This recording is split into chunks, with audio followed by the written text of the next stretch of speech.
உமக்கு மேல் ஒருவரும் இல்லையே, எல்லோருக்கும் மேலாக உயர்ந்தவர், உமக்கு மேல் ஒருவரும் இல்லையே. அல்லேலூயா அல்லேலூயா அல்லேலூயா ஆமென்.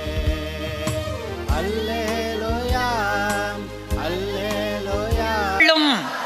இயேசு கிறிஸ்து என் சார்பில் கல்வாரி சிலுவையிலே தரித்திரத்தை சுமந்து தீர்த்தார். எனக்கு தரித்திரம் இல்லை, எனக்கு பொருளாதார குறைவு இல்லை, எல்லாம் எனக்கு நிறைவு. என்னை ஐஸ்வர்யவானாக்கும்படியாக அவர் கல்வாரி சிலுவையிலே எனக்கு பதிலாக தரித்திரர் ஆனார். என் பாத்திரம் நிரம்பி வழியும். ஒவ்வொரு நாளும் நன்மையும் கிருபையும் என் பின்னால் வரும். நான் அதன் பின்னால் ஓட வேண்டாம், அது என் பின்னால் ஓடி வரும். ஆஸ்தியும் ஐஸ்வர்யமும் என் வீட்டில் இருக்கும். நான் அநேக ஜாதிகளுக்கு கடன் கொடுப்பேன். நான் அநேக ஜாதிகளுக்கு கடன் கொடுப்பேன். நானோ கடன் வாங்க மாட்டேன். கடனற்ற வாழ்க்கை எனக்கு கர்த்தர் கொடுத்திருக்கிறார். இயேசு கிறிஸ்து என் சார்பில் எனக்கு பதிலாக, எனக்கு பதில் ஈடாக எல்லாவற்றையும் செய்து முடித்திருக்கிறார். இந்த பூமியிலே பரலோக வாழ்வை என்னால் வாழ முடியும். ஏதேன் தோட்டத்திலே ஆதாம் எதையெல்லாம் இழந்தானோ அதையெல்லாம் நான் பெற்று ஏதேன் வாழ்க்கையை இந்த பூமியில் அனுபவிக்க முடியும். என்னுடைய வீடு ஒரு ஏதேன் தோட்டம். எந்த பிசாசும் என்னை மேற்கொள்ள முடியாது. இயேசுவின் நாமத்திலே பொல்லாத பிசாசே, எனக்கு விரோதமாக நீ எதுவும் செய்யாத வண்ணம் உன்னை கட்டுகிறேன், உன்னை கீழ்ப்படுத்துகிறேன். இயேசுவின் நாமத்திலே உன்னை துரத்துகிறேன். என் பொருளாதாரத்திலிருந்து, என் சுகத்திலிருந்து, என் பலத்திலிருந்து உன் கையை எடுத்துக்கொண்டு ஓடிப்போ. ஆசீர்வாதங்களை கட்டவிழ்த்து விடுகிறேன், ஐஸ்வர்யத்தை கட்டவிழ்த்து விடுகிறேன். ஒரு நன்மையும் எனக்கு குறைவுபடாது.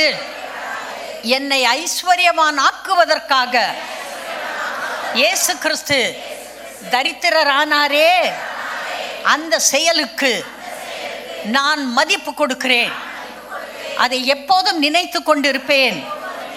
ஆபிரகாமின் ஆசீர்வாதங்கள் இயேசு கிறிஸ்துவின் மூலம் எனக்கு சொந்தம், எனக்கு சொந்தம். ஆபிரகாமின் ஆசீர்வாதங்கள் இயேசு கிறிஸ்து மூலம் எனக்கு சொந்தம். என்னை ஆசீர்வதிக்கிறவர்கள் ஆசீர்வதிக்கப்பட்டவர்கள், என்னை சபிக்கிறவர்கள் சபிக்கப்பட்டவர்கள். என்னுடைய எல்லா குறைவுகளையும் பரலோகத்தில் இருக்கிற ஐஸ்வர்யத்தின் மாதிரி இந்த பூமியிலே கர்த்தர் நிறைவாக்குவார். பரலோகத்தில் இருப்பது போல according to his riches in glory அவர் என்ற குறைவுகளை நிறைவாக்குவார். இயேசு பிசாசை, வியாதிகளை, தரித்திரத்தை, பிசாசின் போராட்டங்களை, சாபங்களை, பாவங்களை என் சார்பிலே கல்வாரி சிலுவையிலே சுமந்து தீர்த்து முடித்திருக்கிறார். ஆகவே விசுவாசியாகிய எனக்கு இது எல்லாவற்றின் மேலும் வெற்றி உண்டு. இந்த பூமியில் நான் ஜெயிக்கிறேன். எனக்கு தோல்வியே இல்லை. எல்லா துதியும், எல்லா மகிமையும், எல்லா கணமும் என் இயேசுவுக்கே சொந்தம். என் இயேசு ராஜாவுக்கே சொந்தம். அல்லேலூயா. இயேசுவே சீக்கிரம் வாரும். இந்த பூமியிலே யுத்தங்கள் நடக்கிறது. நீர் சீக்கிரம் வரப்போகிறீர். நீர் வரும்போது நானும் பறந்து வந்து உம்மோடு சேர்ந்து கொள்ளுவேன். இந்த நிச்சயத்தை எனக்கு கொடுத்திருக்கிறதற்காக உமக்கு கோடி ஸ்தோத்திரம். Hallelujah. Okay, God bless you. ஜீவனுக்கு ஏதுவானவை, வாழ்வுக்கு ஏதுவானவை, பிழைப்புக்கு ஏதுவானவை, பரலோகத்துக்கு ஏதுவானவைகள், பாவத்தை தொலைக்கிறவைகள், நீதியை நமக்கு கொடுக்கிறவைகள், ஜீவனை நமக்கு கொடுக்கிறவைகளாக இருக்கின்றன. மனுஷன் இந்த வார்த்தைகளை பயன்படுத்தி வாழும்படியாக ஏற்படுத்தப்பட்டவன். காரு பெட்ரோலில் ஓடலாம், டீசலில் ஓடலாம், கேஸில் கூட ஓடலாம். ஆனால் மனிதனுடைய வாழ்க்கை வார்த்தையினாலே மட்டுமே இயங்கும்படி, அவன் வாழும்படி ஏற்படுத்தப்பட்டிருக்கிறது. ஏன்னா தேவனே வார்த்தையாக தான் இருக்கிறார். அவர் பேசி பேசி தான் காரியத்தை சாதித்தார். அவருடைய சாயல் ரூபத்தில் இருக்க நீங்களும் நானும் அப்படி தான் வாழ முடியுமே ஒழிய வேறு மாதிரி வாழ முடியாது. தேவன் வெளிச்சத்தை உண்டாக்கணும்னு நினச்சாராம். அவர் பேச வேண்டி இருந்துச்சான். பேசுனதுனால தான் உண்டாச்சான். நாமும் நமக்கு தேவையானவைகள் உண்டாகும்படியாய், சிருஷ்டிக்கப்படும்படியாய் அவைகளை பேசுவது அவசியம். உங்களுக்கு தெரியுமா, தேவன் எப்படி சிருஷ்டிகராக இருந்தாரோ அதுபோல் உங்களுடைய வாழ்க்கையை நீங்கள் சிருஷ்டிக்கிறீர்கள். எப்படி? வாயால் பேசி பேசி அதை உண்டாக்குகிறீர்கள். நீங்கள் நம்பினாலும் நம்பாவிட்டாலும் நீங்கள் பேசுகிற வார்த்தைகள் நடந்து விடுகின்றன. இது நாள் வரைக்கும் நீங்கள் என்ன நம்பி எதை பேசி கொண்டிருந்தீர்களோ அதுதான் இன்றைக்கு உங்களுடைய வாழ்க்கையாய் அமைந்திருக்கிறது. ஆனால் இப்போ இருக்கிறது சரியில்லை, ரொம்ப குறைவுள்ளதாக இருக்கிறது. ஆதலால் பேசுகிறத சரி பண்ணுனா மரணமும் ஜீவனும் நாவின் அதிகாரத்தில் இருக்கிறது. உங்கள் வாயின் வார்த்தையிலே மரணமோ ஜீவனோ இருக்கிறது. நமக்கு தேவையானதோ ஜீவன், ஆசீர்வாதம், வாழ்வு, சந்தோஷம், சமாதானம். நமக்கு தேவையானது பரலோகம். ஆதலால் அதை பற்றி சிந்தித்து அதை பேச வேண்டுமே ஒழிய இந்த உலகத்தில் இருக்கக்கூடிய எல்லா பொல்லாத பாவ, அதாவது எதிர்மறையான, நரகத்துக்கு ஏதுவான, அதாவது மனதை கெடுக்கக்கூடிய, நிம்மதியை கெடுக்கக்கூடிய இந்த காரியங்களில் நம்முடைய மனம் போகக்கூடாது. அதான் கர்த்தர் சொன்னார்ந்தா, அந்த மரத்து பழத்தை தின்னாத, தின்னா செத்து போயிடுவேன்னார். நம்ம ஆளுகளுக்கு அந்த நினப்பு தான் ரொம்ப, அதை பார்த்தா அழகாக இருக்குதான், மனசுக்கு இதமாக இருக்குதான். அதை பிழைப்பு என்னன்னு என்ன சொல்கிறா, பார்வைக்கு அழகு, புசிப்புக்கு இன்பமும் இருக்கிறது. இந்த பாவங்களெல்லாம் பார்க்குறப்ப பார்க்க அழகாக தான் இருக்குது. அதை நினச்சிக்கிட்டு இருந்தால் இன்பமாக தான் இருக்குது. ஆனால் நம்மளை கொன்று விடுது. இவையெல்லாம் பொய்யானவைகள். அதை நம்பி போனால், ஒருத்தன் சொன்னான் பார்த்தீங்களா, மாயை மாயை, எல்லா இன்பங்களையும் அனுபவித்து பார்த்தேன், ஒன்றும் நல்லா இல்லடா, எல்லாம் மாயையாக போச்சு. அதுதான் பெரிய இன்பம் நினச்சி பார்த்தா அது இன்பமாக இல்லாமல் போச்சு. இதுதான் வாழ்க்கையை நினச்சி போனால் அது வாழ்க்கையாக இல்லாமல் போயிடுச்சு. எல்லாம் மாயை மாயை. சூரியனுக்கு கீழே எல்லாம் மாயை மாயை. ஆனால் சூரியனுக்கு மேலே தான் கர்த்தர் இருக்கிறாரு. அதை பாருங்க. அவர் பூமியில் உங்களுக்கு சிலுவையில் என்ன செய்து வைத்தாருன்னு பாருங்க, என்ன வார்த்தைகளை கொடுத்தாருன்னு பாருங்க. அந்த வார்த்தைகளை பேசுங்க, அது சிருஷ்டிக்கப்படும். உங்களுடைய ஜீவனுக்கு ஏதுவாக, உங்களுடைய நல்வாழ்வுக்கு ஏதுவாக, உங்களுடைய ஆசீர்வாதத்துக்கு ஏதுவான வார்த்தைகளை இந்த பைபிளில் வாக்குத்தத்தங்களாக எழுதி கொடுத்திருக்கிறார். அவைகளை எடுத்துக்கொண்டு நம்ம தீர்மானிக்கிறோம், இதுதான் எனக்கு வேணும். இந்த தீர்மானம் நம்முடையது. எல்லா மனிதர்களும் எது வேணும் வேண்டான்னு தீர்மானிக்கக்கூடிய அந்த அதிகாரத்தை கர்த்தர் மனிதன்ட்ட தான் கொடுத்தாரு. அவர் திரும்ப எடுத்துக்கிற மாட்டேன்ட்டார். நான் பழம் திங்கிறேன்னா சரின்னு விட்டுட்டார். ஆனால் ஒருத்தன் தாவீது கர்த்தர் என் மேய்ப்பராக இருக்கிறாருன்னு பாடுனா அதையும் விட்டுட்டார். கடைசி பார்த்தா அவன் ராஜாவாயிட்டான். அப்போ நம்முடைய இருதயத்திலே நாம் எதை தீர்மானிக்கிறோமோ, எதை வேண்டும் என்று சொல்லுகிறோமோ, எதை பேசுகிறோமோ, அது நம்முடைய வாழ்க்கையிலே நாம் பேசி பேசி நம்முடைய வாழ்க்கையை சிருஷ்டிக்கிறோம். அதனால் இப்போ போன செய்தியில் இந்த கண்ட பிசாசுடைய எண்ணங்களை கிறிஸ்துவுக்கு கீழ்ப்படுத்தி, அதை சிறைப்படுத்தி, அதை அடக்கி போட்டுட்டு, நான் கர்த்தர் கேட்ட நன்மையான, ஜீவனுக்கு ஏதுவான, வாழ்வுக்கு ஏதுவான, ஆசீர்வாதத்துக்கு ஏதுவான அந்த வார்த்தைகளை நான் நினைக்க போகிறேன். அதை என் மனதில் வைக்க போகிறேன். என் மனதை புதிதாக்குறேன். கிறிஸ்துவுக்குள்ள என் மனதை மறுரூபமாக்குறேன் அப்படி சொல்லி. ஏன்னா ஏற்கனவே குப்பையெல்லாம் நம்ம மனசுக்குள்ளே போயிடுச்சு. நம்ம ரட்சிக்கப்படுறதுக்கு முன்னாடியே எல்லா உலக குப்பையும் நம்ம மனசுக்குள்ளே போயிடுச்சு. இப்போ அதை வெளியே எடுத்துட்டு கர்த்தருடைய வசனத்தை, ஆசீர்வாதமான எண்ணங்களை உள்ளே கொண்டு போய் வைக்கணும். இருதயத்தில் விசுவாசித்து வாயினால் அறிக்கை பண்ணால் அது நடக்கிறது. இப்போ நான் கர்த்தரை என்னோட, நீங்கள் எல்லாரும் விசுவாசிச்சிருக்கீங்க, அதனால தான் இங்கே இருக்கிறீங்க. இயேசுவை விசுவாசித்தீர்கள், ஏற்றுக்கொண்டீர்கள், ரட்சிக்கப்பட்டேன்னு சொன்னீங்க, அதனால் ரட்சிப்பு உங்களுக்கு இருக்கிறது. ஆனால் சுகத்தையும் மற்ற பண விஷயத்தில் இருக்கக்கூடிய ஆசீர்வாதங்களையும் குடும்ப ஆசீர்வாதங்களையும் பற்றி ரொம்ப சரியாக பேசலை. அதை சரியாக பேசினா சரியாக சிருஷ்டிக்கப்படும். உங்களுடைய வாழ்க்கை சரியாக ஆசீர்வாதமானதாக, நன்மையானதாக, இன்பமானதாக அது சிருஷ்டிக்கப்படும். அது எல்லாம் உங்களுடைய தீர்மானத்திலே, உங்களுடைய வாயின் வார்த்தைகளிலே இருக்கிறது. ஆதலால் அதை தெரிந்து கொள்ளுங்கள். Choose life. இதோ மரணமும் ஜீவனும் உனக்கு முன்பாக வைக்கப்பட்டிருக்கிறது, நீ ஜீவனை தெரிந்து கொள். சூஸ். அந்த தெரிந்து கொள்ளுகிறது, சூஸ் பண்ணுறது நமக்கு தான் தெரியணும். நல்ல சாப்பாடு இருக்குது, நமக்கு தெரியுது இது ரொம்ப கோல்டாக இருக்குது, குடித்தா கோல்டு பிடிச்சிக்கும் போல் அப்படின்னா அந்த கோல்டு பிடிக்கிறத என்னத்தை குடிப்பானே? அது நல்ல சாப்பாடு இருக்குது, திருப்தியாக சாப்பிட்டு, ஏன் பிரியாணியை கூட சாப்பிட்டு அல்லேலியா போட்டு போகலாம்ல. இந்த கோல்டு உண்டாக்குற இந்த குளிர்பானத்தை ஏன் குடிக்கணும்? அப்போதைக்கு வேண்டாம், அப்புறம் நல்லா இருக்கிறப்ப அதையும் நல்லா குடிக்கலாம். ஒரு 10-15 நாளுக்கு முன்னாடி வரைக்கும் நான் நான் வெஜிடேரியன் சாப்பிட்டேன்னா ஒரு நாள் லேசாக சாப்பிட்டா தெரியாது, ஒரு நாள் கொஞ்சம் நிறையா சாப்பிட்டா அடுத்த நாள் வயிறு கெட்டு போயிடும். என்னடா அது கொடுமையாக இருக்குது, சாப்பாடு தானே சாப்பிட்றோம், அப்படி பண்ணிடுதுன்னு சொல்லிட்டு இருந்தால் ஒரு 10 நாளைக்கு முன்னாடி இருந்து நான் எவ்வளோ நான் வெஜிடேரியன் சாப்பிட்டாலும் வயிறு நல்லா இருக்குது. இதுவே எனக்கு ஒரு பெரிய பெரிய விடுதலை. ஆண்டவரே, பெரிய விடுதலை ஆண்டவரே, நன்றி ஆண்டவரே. மனிதருடைய வாழ்க்கையில் பாவம் செய்யும்போது மனசு கெட்டு போகும், உண்மைதான். ஆனால் சரீரத்தில் முதல்ல கெட்டு போகிறது வயிறு மட்டும்தான். அது ஏதாவது கொடை போடும், சத்தம் போடும், கேஸ் போடும், ஏதாவது வலிக்கும், ஏதாவது பிரச்சனை பண்ணும். முதல் முறையாக சரீரத்தை கெடுக்கிறது வயிறு தான். சாப்பாடு ஒழுங்காக இருந்தால் அது சரியாக இருக்கும்.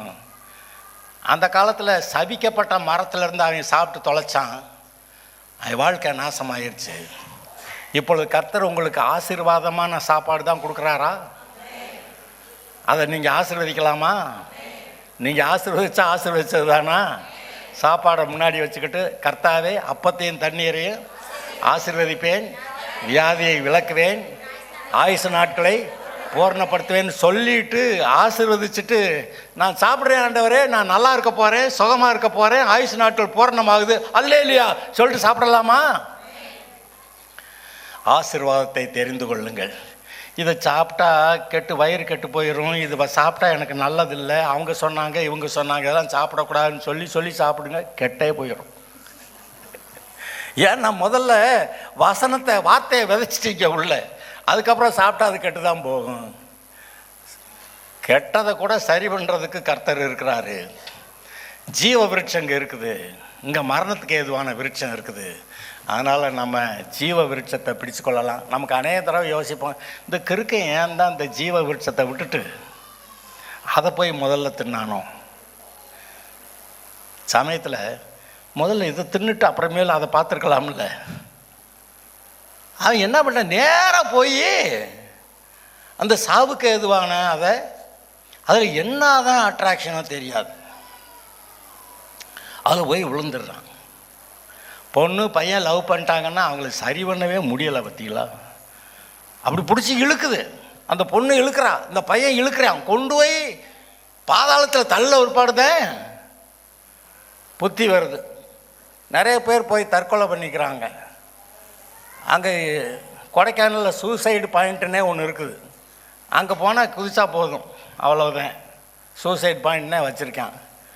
இந்த மாதிரி தற்கொலை பண்ணுறவங்கெல்லாம் நிறைய பார்த்தீங்கன்னா காதல் தோல்வி, காதல்லாம் பண்ணோம்னா என்கிட்ட வந்து சொல்லுங்கள், பையனை பொண்ணை கூட்டிகிட்டு வாங்க என்கிட்ட. இந்த பொண்ணை தான் நான் யோசிக்கிறேன், இந்த பையனை தான் நான் யோசிக்கிறேன், என்கிட்ட கூட்டி வாங்க, நான் பார்க்குறேன், நான் பார்த்துட்டு நீங்கள் என்ன செய்யணும்னு சொல்கிறேன். நான் ஏன் பாஸ்டர் உங்ககிட்டலாம் வந்து சொல்ல முடியுமா இதை? என்னை உங்கள் அப்பா மாதிரி நினச்சிங்கன்னா கூட்டி வாங்க. இங்கே கூட்டிகிட்டு வந்து இங்கே தான் பையனும் பொண்ணும் இங்கே தான் இருக்கணும். நம்ம எங்கேயோ போய் மாட்டக்கூடாது. இங்கே வந்தால் பிழைச்சிக்கிருவாங்க, கர்த்தர்கிட்ட வந்தால் பிழைச்சிக்கிருவாங்க. இங்கே ஜீவன் இருக்குது. எப்படி தான் மோசமாக இருந்தால் கூட கர்த்தர் சரி பண்ணுவார். இவர்கிட்ட நம்பிக்கை இருக்குது, இவர்கிட்ட வாழ்வு இருக்கிறது. உலகத்திலே நமக்கு ஜீவன் வாழ்வு கொடுக்குற ஒரே ஆள் இவர் தான். இவரை நம்புகிறவர்கள் பாக்கியவான்கள், கர்த்தரை தெய்வமாய் கொண்டிருக்கிறவர்கள் பாக்கியவான்கள். அல்லேலூயா. சரி, இதெல்லாம் சொல்லிட்டேன். இப்போ நான் ரொம்ப லைட்டாக ஒரு விஷயத்துக்கு போகிறேன். மத்தேயு 16வது அதிகாரம். மத்தேயு 16வது அதிகாரம்.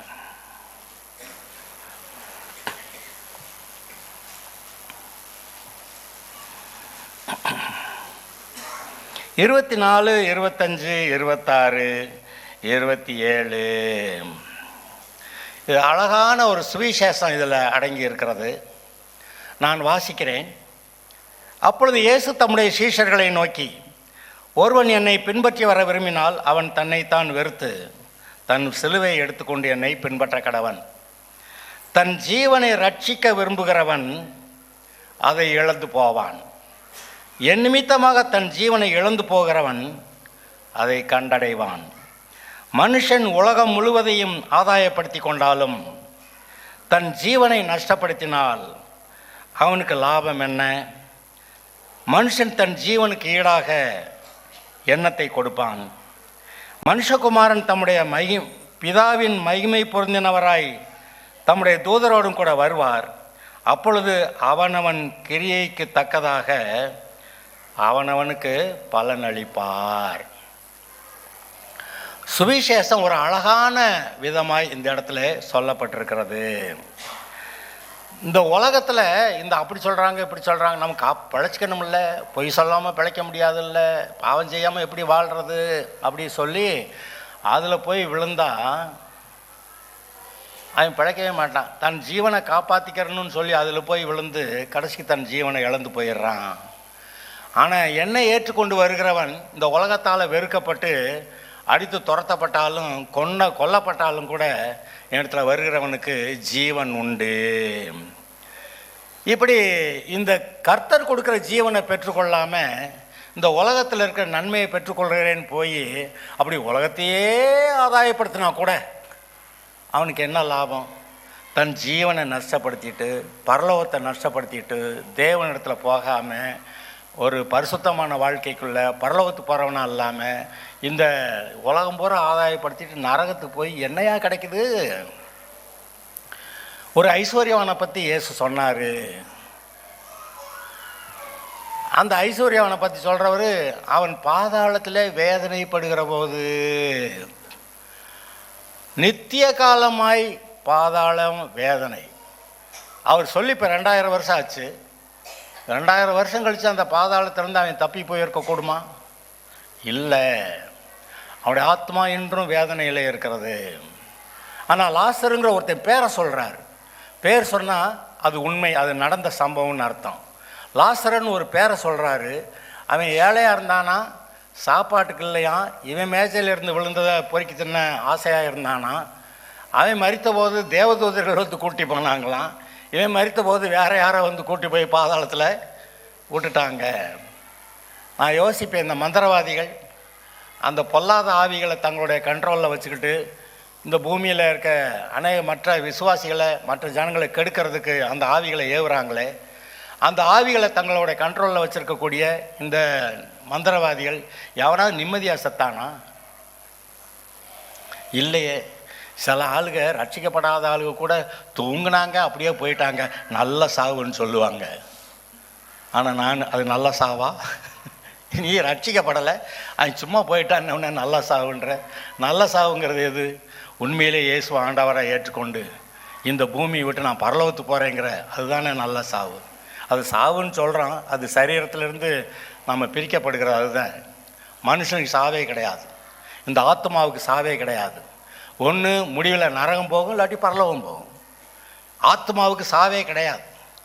ஆக நம்முடைய வருங்காலத்தை எங்கே கழிக்கப் போகிறோம் என்பதை குறித்து நாம் தான் தீர்மானிக்கணும்.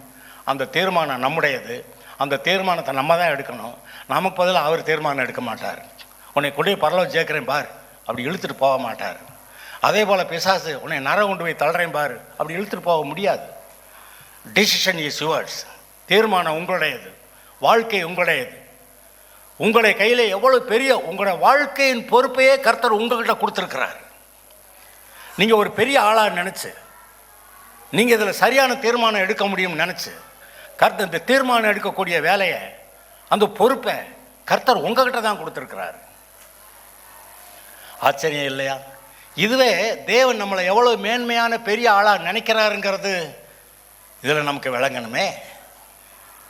ஆனால் மக்கள் என்ன செய்கிறாங்களாம், வித்தியாசமாக இருக்கிறாங்க. சங்கீதம் 49, சங்கீதம் 49 இது ஒரு வினோதமான சங்கீதம். இதை வாசிங்க. இந்த உலகத்தார் அப்படி தான் இருக்காங்க அப்படின்னு நமக்கு தெரியும். இந்த சங்கீதம் 49 கோராகின் புத்திரரில் உள்ள ராகத்தலைவனுக்கு ஒப்புவிக்கப்பட்ட தாவீதின் சங்கீதம்னு போடலை. அது எழுதினால் யாருன்னு தெரியலை. ஆனால் என்ன அழகாக எழுதியிருக்கு பாருங்க. ஜனங்களே, நீங்கள் எல்லாரும், எவ்வளோ பேர், எல்லாரும் இதை கேளுங்கள். பூமியின் குடிகளே, சிறியோரும் பெரியோரும் ஐஸ்வர்யவான்களும் எளியவர்களும் நீங்கள் எல்லாரும் செவி கொடுங்கள். ஏழையோ பணக்காரனோ சின்னவனோ பெரியவனோ நான் சொல்கிறத கேளு. என் வாய் ஞானத்தை பேசும், என் இருதயம் உணர்வை தியானிக்க. ஞானத்தை என் வாயிலிருந்து ஞானம் வருகிறது. இங்கேயும் கர்த்தருடைய வசனம் ஞானம் இங்கேருந்து புறப்பட்டு உங்களுக்கு வருகிறது. என் செவியை உவமை மொழிக்கு சாய்த்து என் மறைபொருளை சுரமண்டலத்தின் மேல் வெளிப்படுத்துவேன். உவமை மொழின்னா கதையாக சொல்லி அதில் சத்தியத்தை சொல்கிறது, ரட்சிப்பை பற்றி பேசுறது. என் மறைபொருளை சுரமண்டலத்தின் மேல், வாத்திய கரு இன்னைக்கு மியூசிக்கெல்லாம் வாசித்து நம்ம பாடுறோமே, இதில் மறைபொருளை வெளிப்படுத்துவேன். என்னை தொடர்கிறவர்களுடைய அக்கிரமம் என்னை சூழ்ந்து கொள்ளும் தீங்கு நாட்களில் நான் பயப்பட வேண்டியதில்லை. பயப்பட வேண்டியது என்ன? இந்த உலகத்தில் எவ்வளோ பேர் அக்கிரமக்காரர்கள், பாவிகள், பிசாசின் ஜனங்கள் எனக்கு விரோதமாக எவ்வளோ பேர் ஸ்கீம் பண்ணுறாங்க, பிளான் பண்ணுறாங்க, ஒழிச்சு கட்டுவேன் அப்படி நினைக்கிறாங்க. ஆனாலும் அந்த தீங்கு நாட்களிலே நான் பயப்பட வேண்டியது என்ன? தங்கள் செல்வத்தை நம்பி தங்கள் திரளான ஐஸ்வர்யத்தினால் பெருமை பாராட்டுகிற, நிறைய பெரிய பணம் சேர்த்துட்டேங்க, 1000 ஏக்கர் நிலம் வாங்கிட்டேங்க, எல்லாம் இருக்கட்டும், தங்களுடைய ஐஸ்வர்யத்தினால் பெருமை பாராட்டுகிற ஒருவனாவது தன் சகோதரன் அழிவை காணாமல் இனி என்றைக்கும் உயிரோடு இருக்கும்படி எவ்விதத்தினாலாவது அவனை மீட்டு கொள்ளவும் அவன் நிமித்தம் மீட்கும் பொருளை தேவனுக்கு கொடுக்கவும் முடியாதே. பாதாளத்தில் வேதனைப்படுற அந்த ஐஸ்வர்யவானுக்கு என்ன நினச்சானோ தெரில. நான் பாட்டு கிறுக்கு வாக்கில் இங்கே வந்துட்டேன், என் அண்ணன் தம்பியெல்லாம் அங்கே இருக்கிறாங்க, அதுக்கு அவங்களும் இங்கே வந்துடக்கூடாது. நல்ல மனசு பார்த்தீங்களா? அந்த நல்ல மனசு அங்கே போய் தான் வந்திருக்கு. அங்கே போய் இந்த லாசரை கிளப்பி விடுங்க, போய் அங்கே சுவிசேஷம் அறிவிச்சான்னா அப்போ அவங்க ரட்சிக்கப்பட்டு இங்கே வராமல் இருந்து தப்பிச்சுக்கிடுவாங்க, அங்கே அனுப்புங்கன்னு. எங்கே போய் கேட்டான் பார்த்தீங்களா? அதாவது எவ்விதத்தினாலும் ஒரு மனுஷனை மீட்டு கொள்ளவும் அவன் நிமித்தம் மீட்கும் பொருளை தேவனுக்கு கொடுக்கவும் முடியாதே. அங்கே பாதாளத்தில் போய் என்னமோ வேண்டி பார்த்தான், ஒன்றும் நடக்கலை, போக முடியாது அப்படின்னு அங்கே ஆபிரகாம் சொல்லிட்டான். அப்படியே அந்த லாசர்வை கீழே உனக்கிட்ட அனுப்பணும்னா கூட நடுவில் பெரிய பிளவு இருக்குது, வர முடியாது அப்படின்னு சொல்லிட்டான். செத்த பிறகு ஒரு ஜபத்துக்கும் பதில் கிடையாது. அல்லேலூயா. சாகிறதுக்கு முன்னாடி ஜெபிக்கலாம், பதில் இருக்குது. செத்த பிறகு பாதாளத்தில் என்னென்னமோ வேண்டி பார்த்தான் பாருங்க, ஒன்றும் நடக்கலை. ஆக இப்பொழுது நீங்கள் ஜெபிக்கலாம், எவ்வளோ இக்கட்டில் இருந்தாலும் கர்த்தரை நோக்கி கூப்பிடலாம். பாதாளத்தில் இருக்கிற மாதிரி நினச்சா இருந்தாலும் கூப்பிடலாம், அவர் தூக்கிடுவார். யோனாவை தூக்கினாரே, எனக்கு அது யோனாவை நினைக்கிறப்பெல்லாம் அதுதான் ரொம்ப ஞாபகம். பாதாளத்தில் கிடக்கிறேன், கடல் பாசையெல்லாம் மூடிக்கிச்சு, கதை முடிஞ்சு போச்சுன்றான். ஆனால் இந்த மாயையை பற்றி கொள்ளாமல் நான் தேவனை துதிப்பேன்னா உடனே தூக்கி கொண்டு விட்டார். அதை செய்வீங்களா? அவர்களுடைய ஆத்ம மீட்பு மிகவும் அருமையாக இருக்கிற ஆத்மாவை மீட்கிறது யாரும் காசு கொடுத்து தேவனுக்கு மீட்கும் பொருளை கொடுக்க முடியாது. அது ஒருபோதும் முடியாது, என்ன பண்ணாலும் முடியாது. ஆனால் அவன் தீர்மானிச்சானா நான் இயேசுவை ஏற்றுக்கிறேன், ரட்சிக்கப்படுறேன்னா அது எவ்வளோ சீக்கிரமாக வந்துடுறான் பாருங்க. இவ்வளவு சுலபமாக ரட்சிப்பு இருக்கும்போது அடுத்தவர்கள் பார்த்து ரட்சிப்பை உண்டாக்குறதுக்காக என்ன காசு கொடுக்க முடியாது. என் சொத்து பூரா பரலோகத்தில் கர்த்தர் கொடுக்குறேன், எங்கள் அண்ணனை ரட்சிக்கும் ஆண்டவரே, அதெல்லாம் நடக்காது. மீட்கும் பொருளை கொடுக்க முடியாது. மீட்கும் பொருளாக வந்தவர் இயேசு ஒருவரே. மனிதனுடைய ஆத்மாவை, ஜீவனை மீட்டுக் கொள்வதற்கு வந்தவர், தன்னை கிரயமாய் கொடுத்தவர், மீட்கும் பொருளாக தன்னை பிதாவுக்கு ஒப்புவித்தவர் இயேசு ஒருவரே. பார்க்குறோம், ஞானிகளும் மரித்து அஞ்ஞானிகளும் நிர்மூடரும் ஏகமாய் அழிந்து தங்கள் ஆஸ்தியை மற்றவர்களுக்கு வைத்து போகிறதை காண்கிறான். ரொம்ப கஷ்டப்பட்டு வாழ்நாளெல்லாம் சம்பாதிச்சான். 75 வயசு 80 வயசு ஆள் ஒரு ஆள் ஏதோ ஒரு இடம் வாங்கிறதுக்கு போய் அலைகிறாரு. அங்கே பார்க்குறாரு, இங்கே பார்க்குறாரு, எல்லாம் சேர்த்து வாங்கி அப்படி காசெல்லாம் கொடுத்து தான் பேரில் எழுதி வச்சுட்டு, பத்திரம் தான் பேரில் எழுதி வச்சுட்டு 4 நாள் கழித்து செத்து போயிட்டான் மனுஷன். யாருடையதாகும்?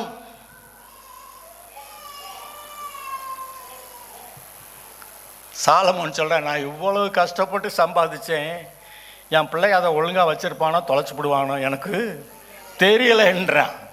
ஞானிங்க தெரியலன்றான், தெரியாது. சம்பாதிக்கணும், எதை சம்பாதிச்சாலும் ஞானத்தை சம்பாதிக்கணும், எதை சம்பாதித்தாலும் ஜீவனை சம்பாதிக்கணும்.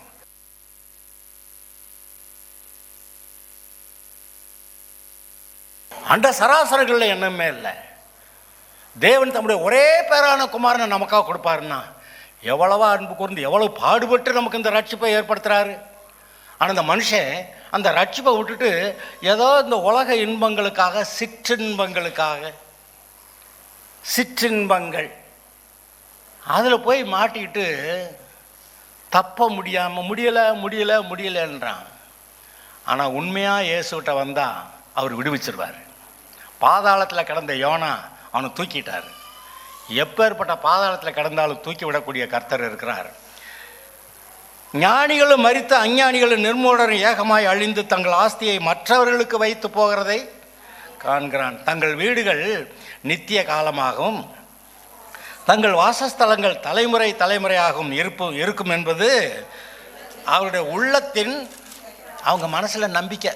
இது காலாகாலமும் நித்திய காலமாக சதா காலமும் நம்ம வீடு அப்படின்னு சொல்லி வச்சுருக்காங்களாம்.